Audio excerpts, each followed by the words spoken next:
Subcommittee on Military and Foreign Affairs will come to order. I'd like to welcome everyone. Without objection, the chair may declare a recess at any time. I recognize myself for the purpose of making an opening statement. Thank you for joining us today as we discuss one of the most complex and serious threats to our national security, the unauthorized use of unmanned aerial systems, or UAS, over U.S. military installations and sensitive sites. In recent years, we've seen a surge in drone incursions over military installations across the country. In 2024, the Department of Defense stated that there are more than 1 million drones registered in the United States and estimated that there are more than 8,500 drones flown legally across the country every day. I've even seen some of these drone incursions firsthand during my time in the South Carolina Air National Guard. However, these incursions are not from hobbyists being blown off course. The multitude of drones reported flying over bases in the past several years revealed a coordinated effort by our adversaries to collect valuable intelligence and surveillance of some of our most sensitive military equipment. These incursions often are designed to disrupt important trainings and create chaos for a number of reasons. Number one, base commanders have inadequate or non-existent monitoring capabilities. Two, a near total lack of counter-drone capabilities. Three, unclear standard operating procedures to guide base commanders' responses and decision-making. And finally, four, ambiguous legal authorities both on and off base. This threat is magnified by the complex regulatory and prosecutorial framework that was patched together by the previous administration in what I would argue is a poor attempt to address this issue. Right now, the Department of Defense, Federal Aviation Administration, Intelligence Community, Department of Justice, and Department of Homeland Security are all involved in some aspects of the counter-UAS efforts. As a result, there is no agency with primary authority on countering drone incursions, leading to confusion and, more importantly, gaps on how to identify and mitigate this threat. This interagency failure was on full display last winter when hundreds of drones were spotted in the skies above New Jersey and other parts of the Northeast. After several temporary flight restrictions and mass confusion among state, local, and federal partners, the Biden administration provided the public no answers what was happening above them. However, with only a few weeks of the current administration taking office, they revealed that the drones over New Jersey were actually authorized by the FAA.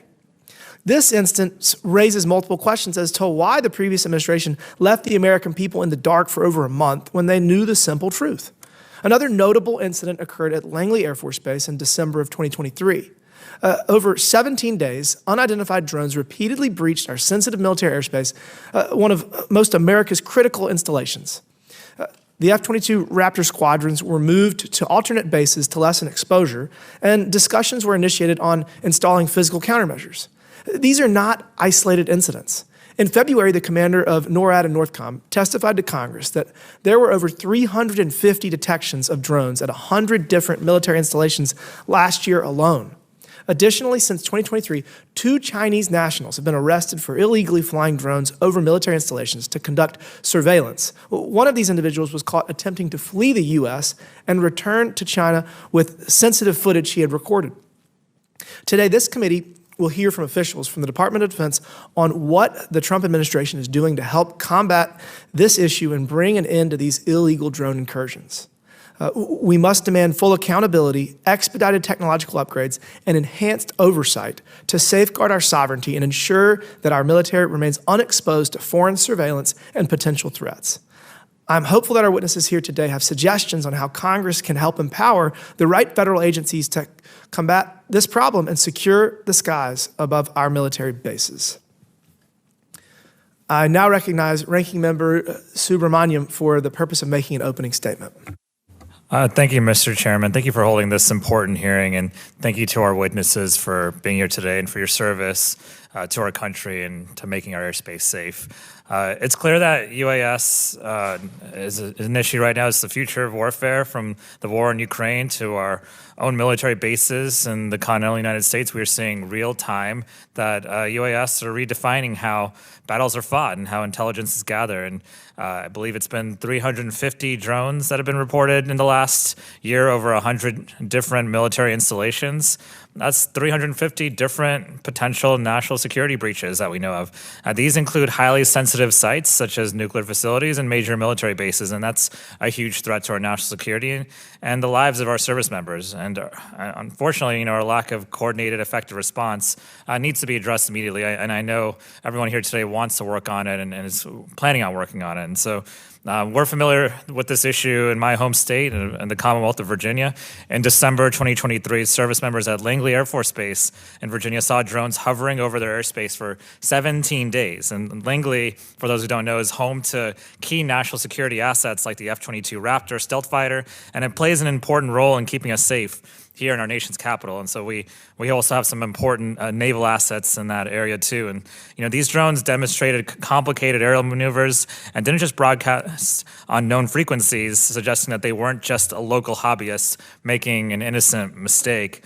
As far as we can tell in Congress, there was and still is not a cohesive or coordinated plan for how we're going to deal with this. But maybe we can learn more today about what's happening now and what we can do moving forward.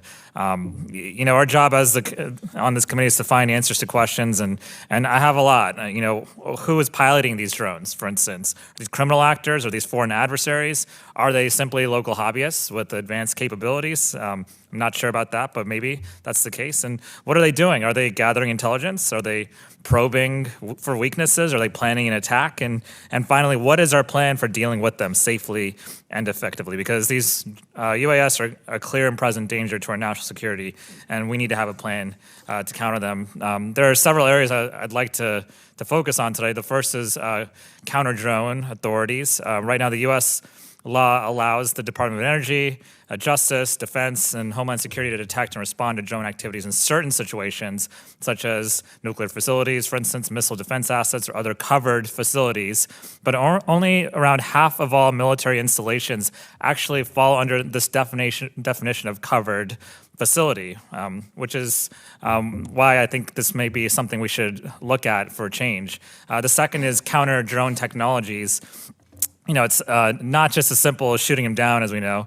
There are homes and businesses and parks near bases like Langley, and people live there, children play there. Shooting down drones could endanger people in these communities, especially if we don't know what payloads the drones may carry.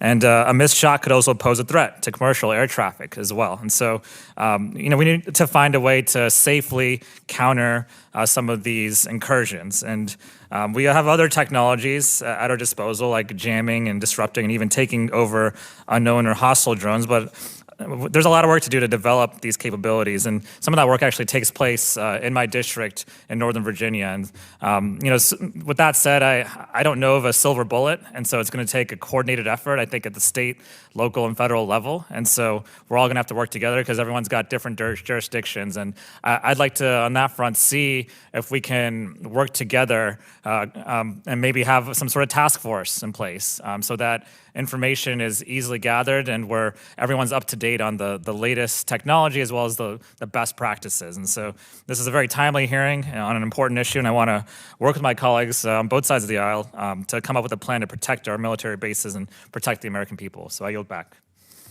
Thank you for that. I'm pleased to welcome an expert panel of witnesses for today's discussion. I'd first like to welcome Rear Admiral Paul Spedero, the Vice Director for Operations, or J3, for the Joint Chiefs of Staff. I'd also like to welcome Mr. Mark Ditlevson, who is the current Acting Assistant Secretary of Defense for Homeland Defense and Hemispheric Affairs. Due to unforeseen circumstances, the FAA is no longer testifying at today's hearing, but they have committed to answering in writing any questions that our members have. If any member has questions they would like to submit to the FAA following this hearing, please get them to staff for the FAA to answer. Now we're going to administer the oath to the witnesses. Pursuant to Committee Rule 9G, the witnesses will please stand and raise their right hand. Do you solemnly swear or affirm that the testimony that you are about to give is the truth, the whole truth, and nothing but the truth, so help you God? Thank you. Please take your seat. Let the record show that the witnesses answered in the affirmative. We appreciate you being here today and look forward to your testimony. Let me remind the witnesses that we will have read your written statement, and it will appear in full in the hearing record. Please limit your oral statement to 5 minutes. As a reminder, please press the button on the microphone in front of you so that it is on and the members can hear you. When you begin to speak, the light in front of you will turn green. After 4 minutes, the light will turn yellow. When the red light comes on, your 5 minutes have expired, and we would ask that you please wrap up. I now recognize Rear Admiral Spedero for his opening statement.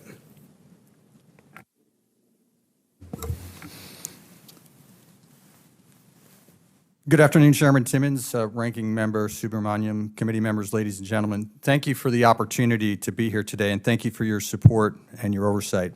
Admittedly, several of my opening comments will echo those of the chairman and the ranking member. The rapid emergence, proliferation, and employment of unmanned systems has fundamentally changed the way that both professional militaries as well as terrorist organizations conduct warfare. Over the last few years, we have seen the employment of unmanned systems, in particular unmanned aerial systems, in every major conflict, from the Russia-Ukraine war to Iran's attacks on Israel and attacks against U.S. bases and ships across the Middle East. And most tragically, an Iranian-supported militant group successfully employed a one-way attack drone on Tower 22 in Jordan, killing 3 U.S. service members and wounding 40 on January 27, 2024. Here in the homeland, as Assistant Secretary Ditlevson will note in his opening remarks, the mass drone incursions over Joint Base Langley-Eustis in December 2023 reminded us that the homeland is no longer a sanctuary. And should our adversary choose to employ drones for surveillance or even attack, we would not be prepared to adequately defend our homeland and only marginally capable to defend our military installations. The incursions over Joint Base Langley-Eustis were not the first. They've not been the last, but they were the longest and the largest series of incursions that we have seen to date. In the comprehensive review of that event, as well as in the actions we took in follow-on incursions like those that occurred over Plant 42 in Palmdale, California, and over Picatinny Arsenal and Naval Weapons Station Arel in New Jersey, have resulted in improvements. But more action is needed, and the Joint Force has made counter-UAS a priority line of effort. We are now better prepared to respond to incursions with the designation of Commander U.S. Northern Command and Commander U.S. Indo-Pacific Command as the operational synchronizers in their respective areas of responsibility. Last year, and within weeks of being assigned this role, General Guillot, the commander of U.S. Northern Command, released a comprehensive commander's assessment that has served as a roadmap to building the necessary command and control and standard operating procedures to address the drone threat. Over the last year, we have also invested in education and training against this threat. NORTHCOM has been the central driving force for the work being done by several organizations in partnership with industry to deliver the domain awareness and counter-UAS systems that we require. And lastly, we are progressing well in our completion of the counter-UAS tasks assigned to us in the fiscal year 25 NDAA. We appreciate your continued support and your oversight. Thank you for the opportunity to be here today, and I will now pass to Secretary Ditlevson. Chairman Timmons, Ranking Member Subramaniam, and distinguished members of the committee, thank you for the opportunity to speak here today. The events of December 2023 at Joint Base Langley-Eustis served to focus and energize DoD's counter-small UAS efforts in the homeland. During the event, DoD struggled to address the incursions in a timely and effective fashion, owing at least in part to challenges within the DoD and our ability to implement a relatively untested interagency coordination process. To some extent, those challenges from JBLE still exist. However, we have worked since then to improve and refine our processes and coordination efforts, and we have seen improvements in subsequent responses. I can assure the committee that the department is as frustrated by these events as you are. However, we can't simply focus on looking back and waste precious resources. As a department, we act, we review that action, we adjust, and we move out. Today, I'm here to tell you that we are continuing to move out. I'm confident that we are in a stronger position to defend DoD installations today than we were in December of 2023. We are fighting this threat on 3 fronts: internal process reviews, generating better domain awareness, and clarifying Commander's authority and legislation. Internally, we must focus on the ability to provide response at the speed of relevance. The designation of U.S. NORTHCOM and U.S. INDOPACOM late last year as the counter-UAS operational synchronizers in their respective areas of the homeland was an essential step. We've developed more streamlined interagency coordination consistent with Section 130I. We are also conducting a comprehensive review, as requested in the FY25 NDAA Section 925, and where necessary, consolidating and updating DoD policy. This is an effort long overdue, and it provides us with direction and momentum. Lastly, working with our interagency partners, like our colleagues from the FAA, we have enabled DoD to sponsor facilities, which provide a critical mission to DoD but are not directly DoD facilities or assets. Second, generating better domain awareness is essential to developing an understanding of what is flying in our airspace and how to separate the negligent from the nefarious. This is the fundamental issue we saw at Langley in New Jersey.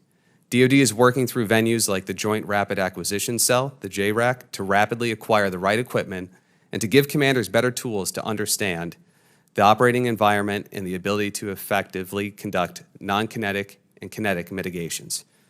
Commander U.S. NORTHCOM phrased it this way in his posture hearing in February: "You can't defeat what you can't see."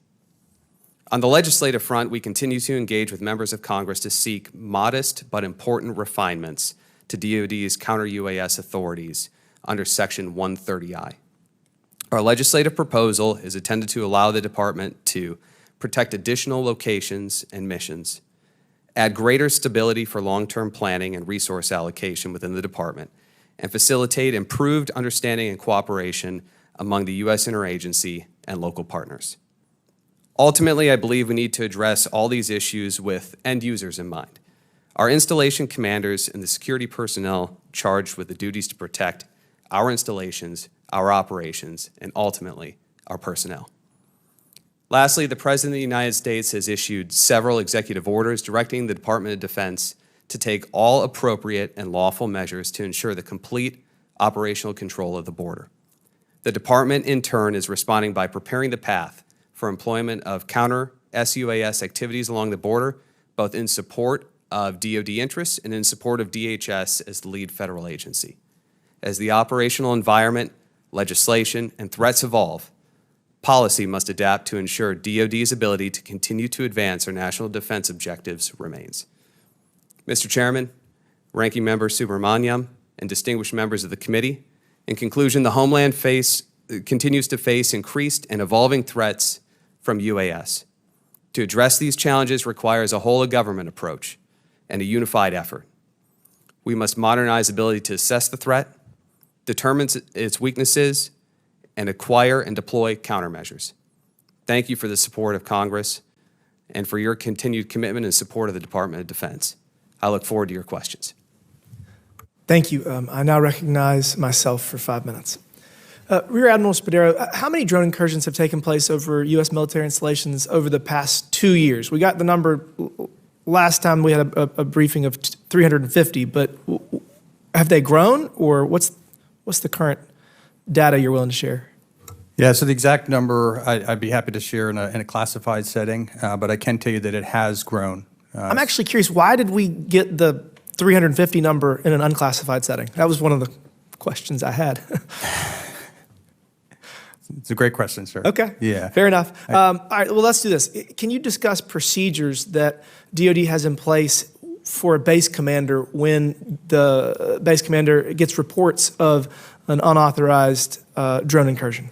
Yeah, so currently there is a standard operating procedure that's been published by the commander of U.S. Northern Command. So each base has been provided that standard operating procedure. The expectation is they will respond in accordance with the. When was that? When was that created? It was just published here recently, within the last month. It was finalized and published. So, what percent of base commanders have any technology to actually track drones, as opposed to just, ooh, I saw a drone, and then you report it? Yeah, so the capabilities at each base is varied. Again, the specifics for the individual locations would be better in a classified setting, but it is not comprehensive. I can tell you that it is not sufficient, and again varies from base to base, from very little to somewhat more comprehensive. Is that something that Congress can help with authorizations and appropriations to get additional resources? Because I think that I would feel that most bases should have at the very least, the ability to track. Whether they have countermeasures is a different thing, but is that something that y'all need? You need additional money?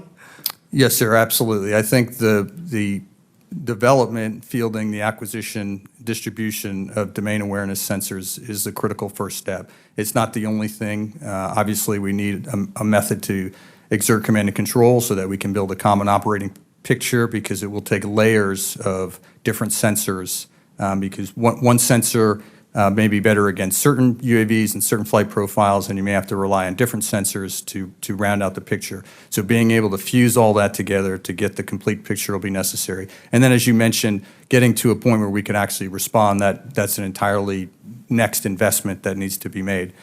So yes, we do need more sensors. We're addressing the shortfall right now with the fielding of flyaway kits. So these will be kits that will be available for bases that have very limited capability to detect on their own and build domain awareness. And should they have an incursion that they're unable to resolve, they would solicit the help from Commander U.S. Northern Command, and this flyaway kit, as well as expertise and additional resources that would be required, would be immediately deployed to that location. So I guess resources are probably fairly easy, and y'all are going to work on telling us what you actually need from a technology perspective. But the other side is the authority. So, I mean, does a base commander have clear authorities what they can and can't do relative to whether the drone is in their airspace or just outside their airspace? And is that as big or bigger of a problem? So all of our installations have the authority that's afforded them under the standing rules of engagement and the standing rules for the use of force. In those rules, if they can establish that there's hostile intent or hostile act, then they not only have the authority, but they have the absolute right and responsibility to respond appropriately to protect themselves, forces, as well as DoD property. So those are standing rules that they have. Now, being able to discern hostile intent and hostile act, as referred to in the opening comments, may be very challenging. Is this negligent activity being conducted by someone just flying a drone irresponsibly, whether that is a recreational enthusiast or it is someone that's using a drone for commercial aspects? So it can be a challenge here in the homeland to determine that. So a base commander has the authority to, for example, arrest a Chinese national that's a quarter-mile off base? He does not have the authority to detain someone that is off base. He would have to coordinate with local law enforcement to apprehend someone that is operating a drone outside of the base. Now, I know Secretary Ditlevson will talk about 130I authorities, which is something that we really do want to talk about today, because I think it's important. But under 130I authorities, there is some additional room to respond. For a covered facility, merely the presence of that drone conducting unauthorized surveillance or suspected of conducting unauthorized surveillance or interfering with operations, as you referred to in your opening statement about the interference with F-22 operations, that would meet the standard for response rather than having to determine hostile intent or hostile act. Thank you for that. My time has expired. I now recognize the gentleman from Virginia, Mr. Subramanian, for 5 minutes.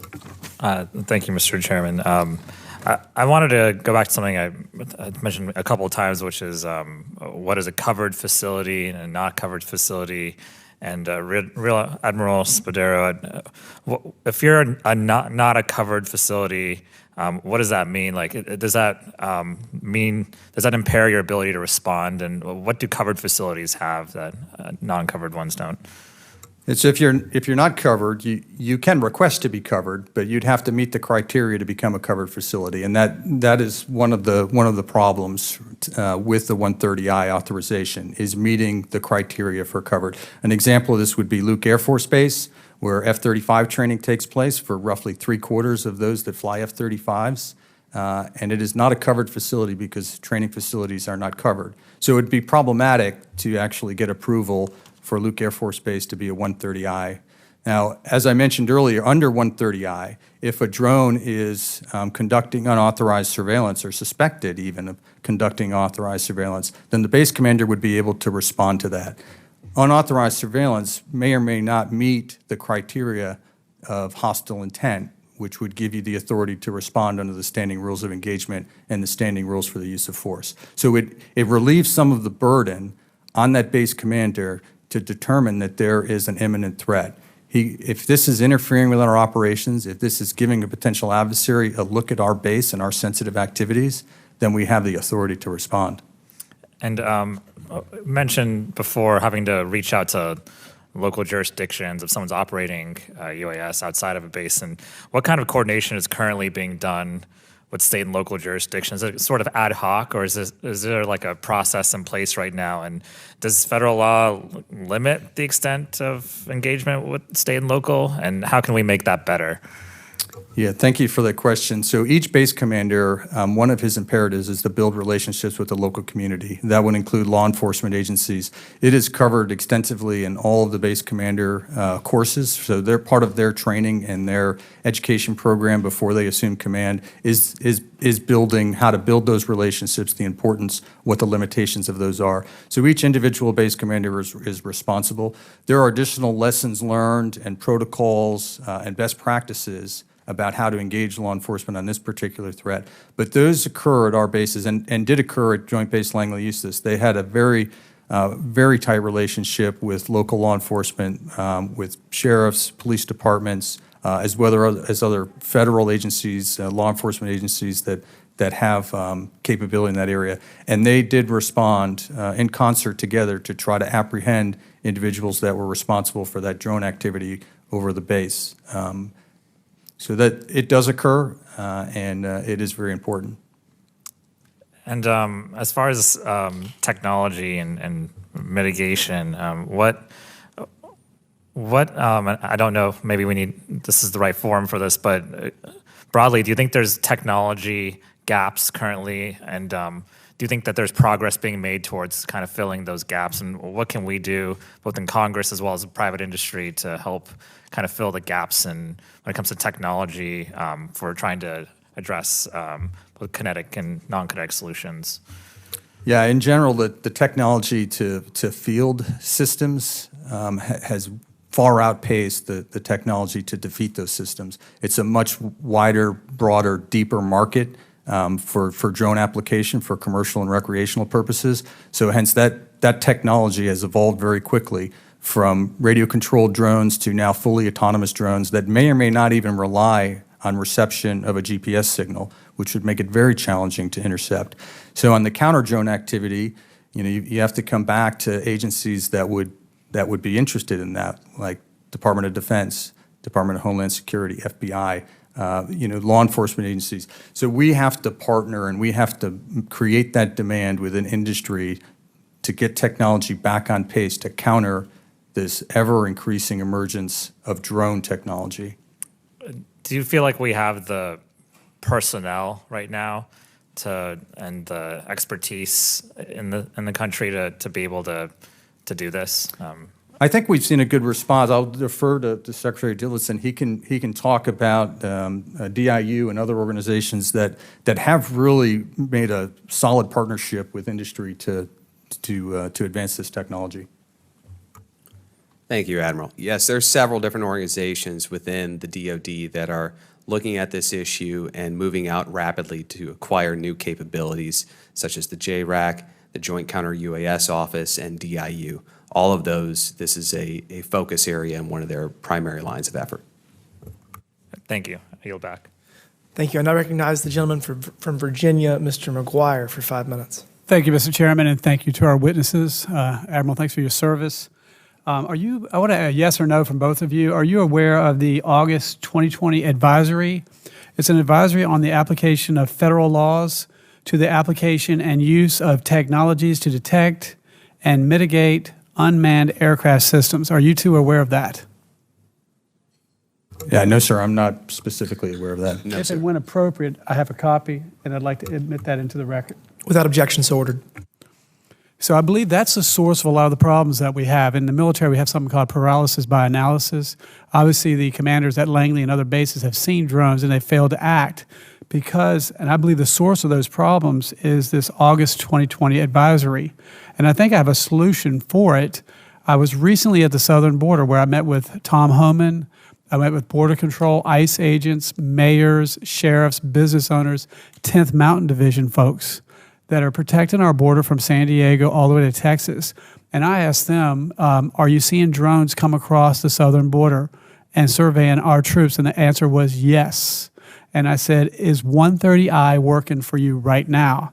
And I know what they said, but Admiral, what do you think? Is 130I right now working for us? So they don't have 130I.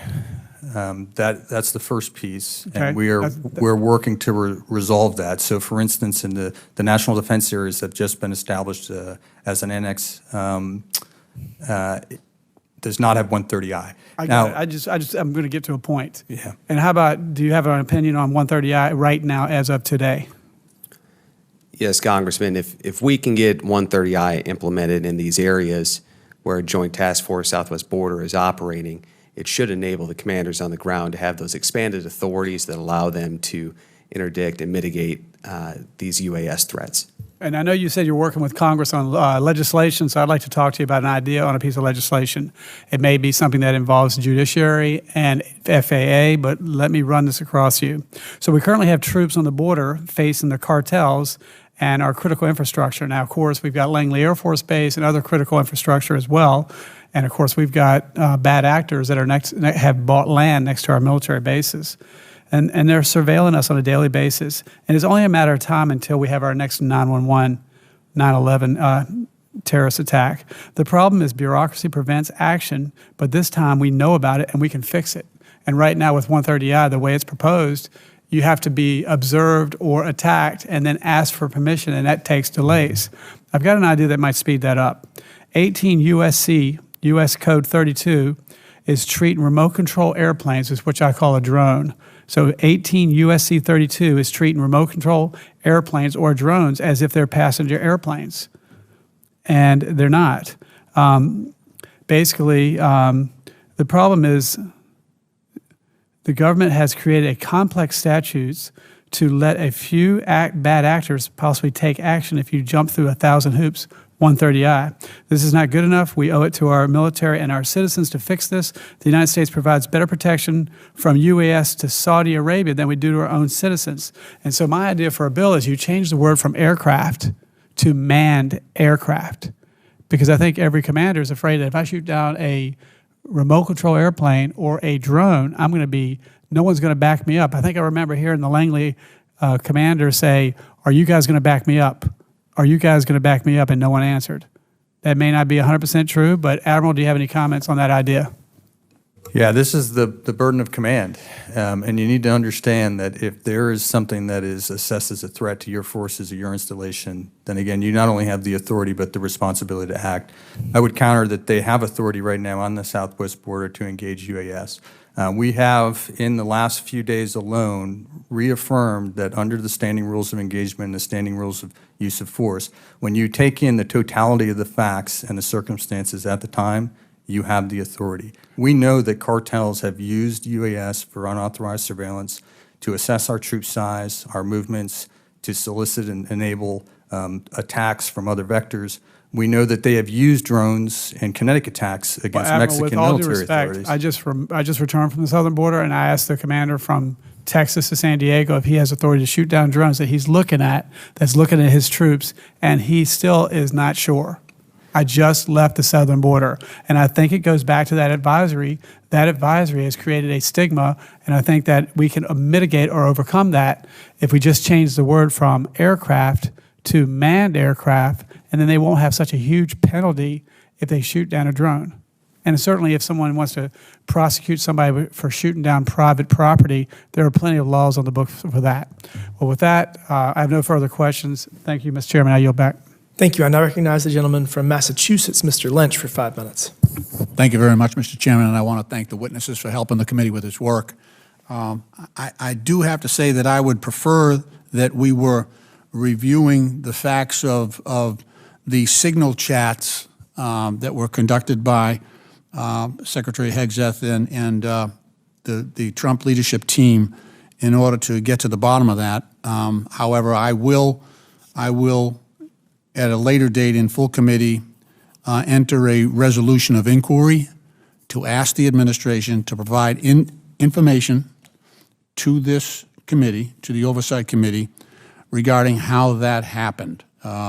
It was bad enough, the last time we were here, we just knew that the initial signal chat had happened and that inadvertently they had included the editor of the Atlantic, who was not approved for clearance, and that the chat included specific information about those attacks against Yemen, and which could have put our sons and daughters in uniform at grave risk. Now, that was then. Now we know that this chat also went to Secretary Hegseth's brother, his sister. I don't think his mom was in on it. She's about only one in the family who wasn't in on it.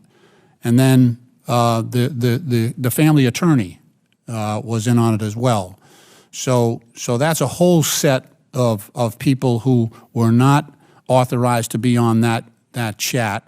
Again, that disclosed, classified information and actionable intelligence about an impending U.S. attack in Yemen. And then beyond that, now we find out that Secretary Hegseth is using his Gmail account and using a phone that was listed on his sports betting app and available to the public. So this just keeps getting worse. I know that is not the fault of these witnesses, and they probably cannot illuminate the circumstances, but I will be filing that resolution of inquiry asking for the White House to provide that information, because that is important. It's not partisan politics. It's just what the Oversight Committee should be doing to keep military personnel safe, like what we're doing here. We're having a hearing on drones, being flown in the area of U.S. bases, and that presents a danger to our sons and daughters. Well, so does using a non-secure platform to discuss actionable intelligence against our enemy who has anti-aircraft and anti-naval vessel capability. That's really important too, and that presents a clear and present danger. I know that there were reports from in the press that the White House said that was childish. That Mr. Secretary Hegseth did that. I agree with that assessment. I think it was totally immature, and it demonstrates an unfitness and a lack of seriousness about protecting our sons and daughters in uniform. We all nominate young men and women from our district to the Military Academy at West Point and to the Naval Academy. And dear God, you can't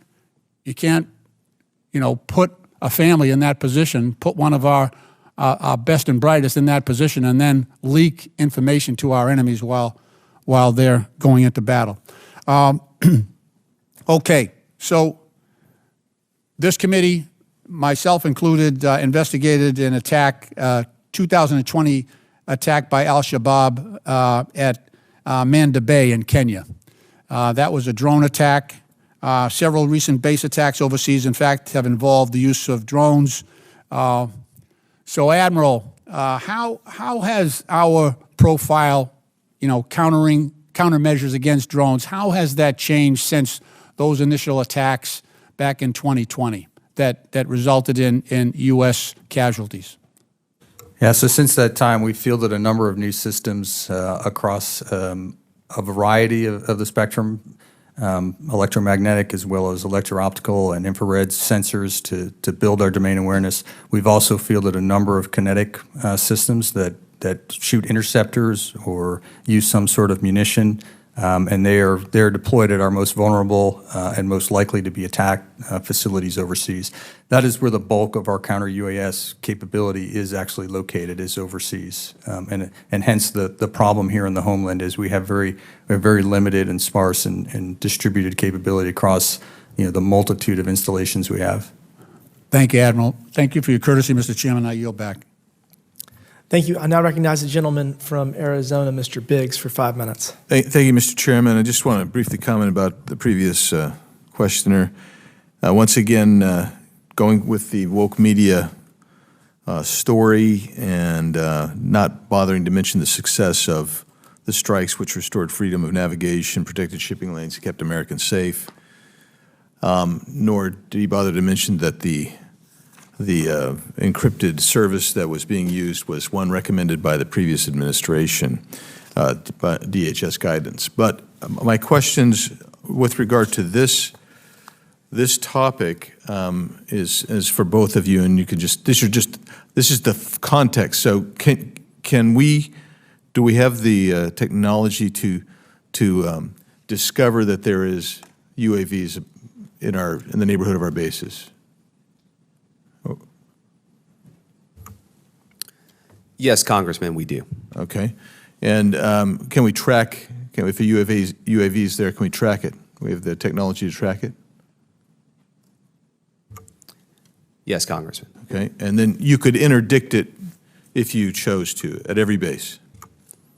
We have different options for interdiction, Congressman, across a spectrum for the commander to use their best judgment. But you could interdict if you chose, if you so chose, and you have authorities under 130I, perhaps, depending on the command chain there, right? I mean, you could make that point, right?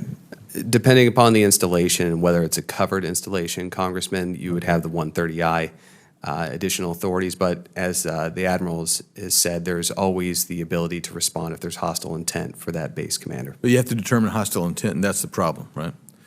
Admiral Spedero, could you explain how unauthorized drone activity, even when it's caused by recreational or commercial users, diverts critical security resources away from responding to legitimate national security threats, please? Yes, Congressman, thank you for your question. If we go back to New Jersey and that activity, once the FAA put the temporary flight restrictions in place, and there was very broad and comprehensive coverage of that by the media. Many of you spoke about it. Many of the members of Congress talked about the anxiety that was building in the community due to the high level of sightings. Once that word got out, that public messaging about responsible drone use, once the word got out about the flight restrictions, we saw a rapid decline in the number of sightings. The drone activity essentially went away. And we don't want it to get to the point we have to do that every time. If we can message to the public that responsible commercial and recreational application of your drone is an imperative to prevent diverting our attention and our resources, both from investment, training, and response, we're going to be better at defending the homeland. But if we have to continually be aware of negligent drones flying into our base, it is going to divert attention.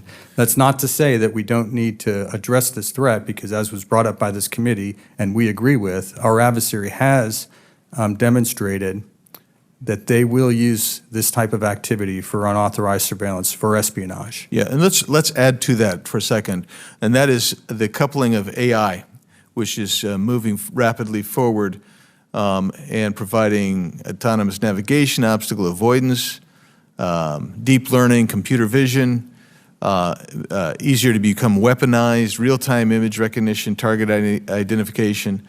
So I would like briefly, if you could, either one of you want to talk about the threat of AI going to, coupled with drone technology, to become an increasing, actually exponentially increased threat to our national security. Congressman, it's a great question. Thank you for that. On the policy side, we need to make sure that our regulations internally at the DoD are streamlined to the extent that we stay at pace with the threat that we face outside the fence line of our installations. We need to make sure that we are giving the commanders on the ground clarity on what they have for authority and providing them the capabilities to counter those threats. Now, I think the Admiral can speak better as far as what is actually being developed at this time and how far ahead we are in counter UAS technologies. But as far as the policy purview is concerned, I know from the Secretary of Defense front office down, we need to give the warfighter every capability they need to keep our service members safe. I know that I'm not going to have time to hear your answer, Admiral, sorry, but with regard to the policy, I would ask that you work with the chairman of the subcommittee on policies that need to be rewritten, perhaps through legislation that we can do to facilitate defending against this combination of AI and drone technology, which is advancing very rapidly. And Mr. Chairman, to that extent, I have some unanimous consent request, if possible. So, Yes. Yeah, the first one is autonomous ascent, how AI is reshaping the future of the UAV industry. Another piece, mystery drones swarmed a U.S. military base for 17 days. And next one, what we know about the Langley Air Force Base drone incident. Without objection, so ordered. Thank you, Mr. Chairman. Thank you. I now recognize the gentleman from Texas, Mr. Cloud, for 5 minutes. Thank you, Chairman. Thank you for bringing up this very important topic that's very timely. And thank you, Admiral, especially for your service and those in uniform behind you for what you do to protect and serve our country. It occurs to me that we're discussing this issue, but it seems to me like it's as much a system of some of the bigger issues we've seen at the Pentagon in regarding our stance just on the world stage, in the sense that, you know, I wish we were talking today about how advanced we are and how forward-thinking we've thought about this, and that we've invested in these new technologies, and that we're leading the world in it, and when we look at drones and drone incursions. But yet, for me, you know, I've considered that funding our defense is our #1 constitutional duty in Congress. My biggest concerns have been that sometimes we are funding legacy systems that are outdated as opposed to investing into where the puck is going, so to speak.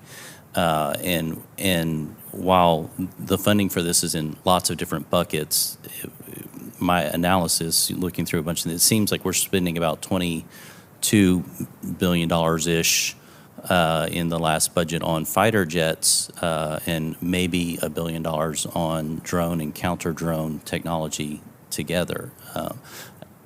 May be off a bit because, again, it's in a lot of different pockets. But it's that concerns me in the sense of, you know, we're talking about military incursions over our base. We're talking about one drone coming and what we can or can't do about it.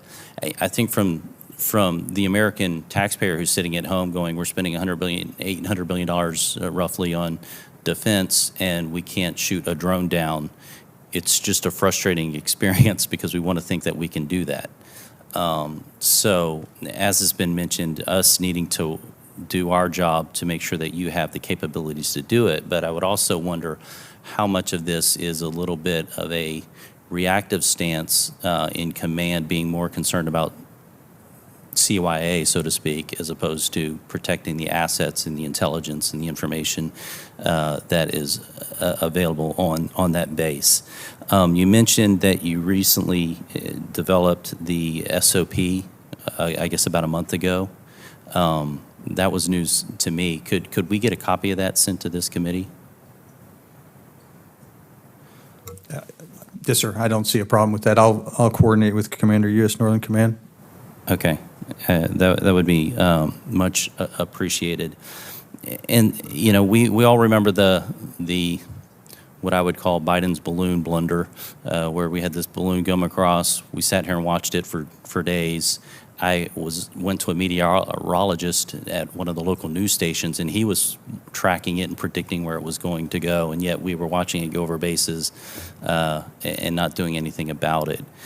How much is this is just not the will to act versus legitimately you being prohibited legally from doing things?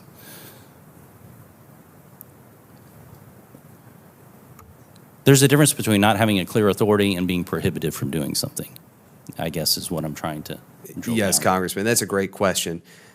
For us on the policy side, we seek to clarify the authorities for base commanders so that they understand exactly what they are able to do. And as you pointed out, sometimes there may be a little bit confusion because of how the language is given out or guidance is pushed down to the lower levels.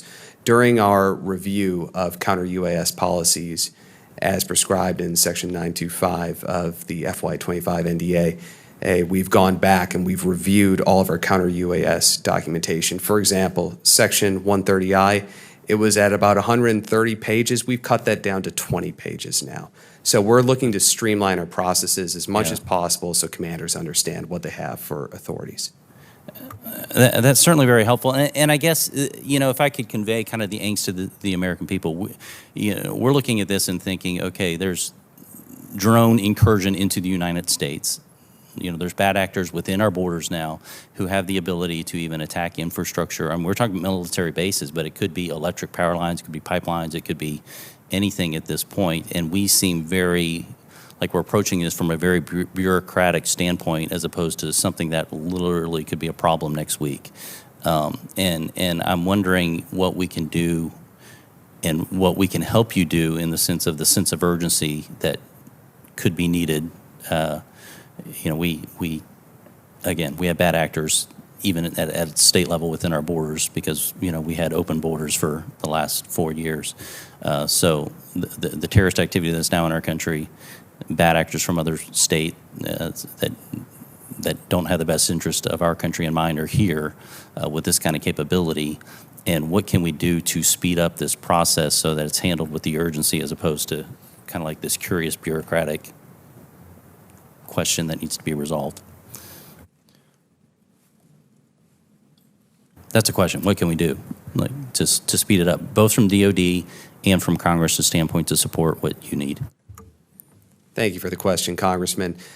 We have a legislative proposal working through the Pentagon right now focused on 3 areas where we could improve Section 130I. In the Department's opinion, we don't want this provision to sunset. We want to make sure that the authorities continue forward. There is an expiration date on 130I authorities next year. We also want to expand the locations and missions covered under 130I. As we've discussed today, the bases are not all covered. Not all installations qualify as one of the 9 mission areas under 130I. So we'd like to expand that to cover all installations. And then we'd also like to facilitate data sharing because right now data sharing from the DoD side is limited only in the pursuit of a legal case against a particular individual or group. We're not able to share data with our interagency partners to improve our tactics, techniques, or procedures. And to your point, Congressman, earlier about driving cost efficiencies, being able to share data to produce better technology would help us be more efficient with taxpayer money. Thank you for that. The gentleman's time's expired. The Chair now recognizes the gentlelady from Florida, Ms. Luna, for 5 minutes. Thank you, Chairman. Here's what every American needs to know that's watching this currently. In 2024 alone, 350 drones were detected flying over our military installations, over 100 to be exact. And that came straight out of the mouth of General Gregory Gillett, commander of NORAD and U.S. Northern Command. These were not just toys, these were intelligence gathering, signal jamming, and potentially weaponized drones. These incursions happened while the Biden administration sat on their hands, allowing bureaucracy and interagency dysfunction to run the show. I see a lot of military here right now. You guys all know that bureaucracy many times can be our worst enemy. Now that President Trump is back in office, thank God, we finally have strong leadership again, but cleaning up Biden's national security blunder is no small task. Our military installations are still extremely vulnerable. As hearing just sitting here from some of my colleagues, we have the CCP, Iranian proxies, Mexican cartels, they all know this. We are here today to fix that, and let me be crystal clear. As I'm sure many of you would agree, if you are flying unauthorized drones over military installations, you should expect it to be shot down. Don't expect Uncle Sam to pay for either. My opinion is play stupid games, win stupid prizes. Now, Admiral Spedero, I've heard directly from General Gillett in February, 350 drones incursions over 100 military installations in 1 year. I know that this is not your fault directly, but this is a massive security gap and an utter failure. Under current authorities, what is preventing base commanders from neutralizing these immediately, in my opinion, going out there with a shotgun and shooting these things down? Well, thank you, ma'am, for the question. I wish it were as simple as shooting it with a shotgun, but it's not. Depending on elevation. But what's stopping it? Is it still the bureaucratic red tape and sign-offs? Because in my opinion, if you're flying something like this that can collect jam communications, maybe carry explosives, collect surveillance on classified systems, I don't think that you should have to be required to make a phone call. I think that if you see it, you should shoot it down. Yes, under 130I, unauthorized surveillance would meet the standard for engagement. If it were interfering with your operations, it would meet the standard for engagement. If you're not a 130I, then again, back to the rules of engagement and establishing hostile intent or hostile act. But you may get there. So just the presence of that drone over your base may meet hostile intent or hostile act. There is not a set of circumstances, I can tell you, in every case, and go down a checklist, okay, you met it, go ahead and shoot. Sir, I mean, I think you might agree. If you are flying a drone in any capacity, I don't care if it's civilian or not, over military installation, I don't even think you should have to go to a checklist. I think that it should automatically be taken down. Yeah, and that's the preference to invoke 130I is to relieve that burden because we do agree that unauthorized access to our bases poses a threat. Even if there aren't sensitive activities, it does provide surveillance of our force posture, our weak points, our vulnerabilities, descriptions, geographic details of the base. All of the information, right? They can gather intelligence piece by any means necessary. So we do want 130I protection because we'd like to relieve that burden. Now, engagement still needs to meet the standard, the responsible standard. You have to do a collateral damage assessment before you can engage. Well, I have anywhere. a feeling with this administration and the members on this panel, I think that you'll probably get there. So help is on the way in that regard. Mr. Ditlevson, hopefully I said that okay. Do you believe that foreign adversaries like China and Iran exploit the jurisdictional chaos under the previous administration to increase their drone activity over U.S. territories? Yes, Congresswoman. I think our adversaries take advantage of every weakness that we have in our system, and they're constantly probing, trying to find an entry point. Okay. Well, let me just be crystal clear for the record. If you fly a drone over an American military base, it should be blown out of the sky. I don't think that this is a controversial perspective to have. No phone calls, no paperwork, no permission slips. But under the Biden message, I think it was more or less the message of fly wherever you want. We'll kind of deal with it later. But be crystal clear, under this administration, the message is FAFO. For decorum's sakes, we won't interpret that, but just mess around, find out. You guys all know what that means. We have the technology, we have the capability, but what we lacked up until now is the courage to act without apology. This isn't about drones, it's about deterrence. It's about restoring the kind of unapologetic strength that keeps our enemies at bay and our warfighters safe. I yield my time. Thank you guys so much for being here today. You guys look great in uniform. And you do too, ladies. Thank you. In closing, I want to thank our witnesses once again for their testimony today. I now yield to Ranking Member Subramaniam for closing remarks.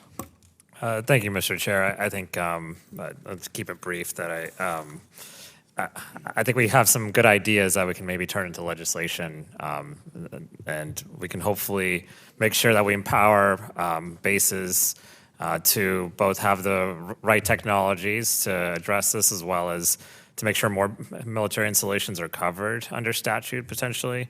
Make sure there's better coordination with state and local and federal, and make sure that overall we have a workforce and the capacity to be able to address these challenges. So I'm glad we are all on the same page on that front, and I look forward to working on this together. Thank you. I yield back. Thank you. I now recognize myself for closing remarks. It seems that we're a bit paralyzed here in Congress to deal with emerging technology. I've been working on cybersecurity legislation for the last 6+ years, and it has to go through the bill that we need. A comprehensive bill would have to go through at least 10, maybe more committees of jurisdiction to get it right in the House, and probably another 5+ in the Senate. And we are just unable to do what we need to do to address real national security issues in the realm of cybersecurity. And I fear that it's going to take some tragedy to cause us to act in that capacity on cybersecurity. I don't think drones are much different, both because of the complexity, the challenges that we face from a legislative perspective, whether it is authorizing and appropriating the money to purchase the necessary technology to monitor, to then engage with and disarm drones that are posing a threat, or whether it's the authority side to address the legal concerns that are very real. And it's probably not going to get done in one bill. It's going to probably be a number of bills. And, there's going to be a lot of interest surrounding how we do it. As I think about this issue, the Chinese New Year drone was one of the most amazing things I've ever seen, and it also was very troubling. That display of, I guess it was an AI-enabled drone swarm that was basically providing entertainment. But while it was very entertaining, it's also terrifying.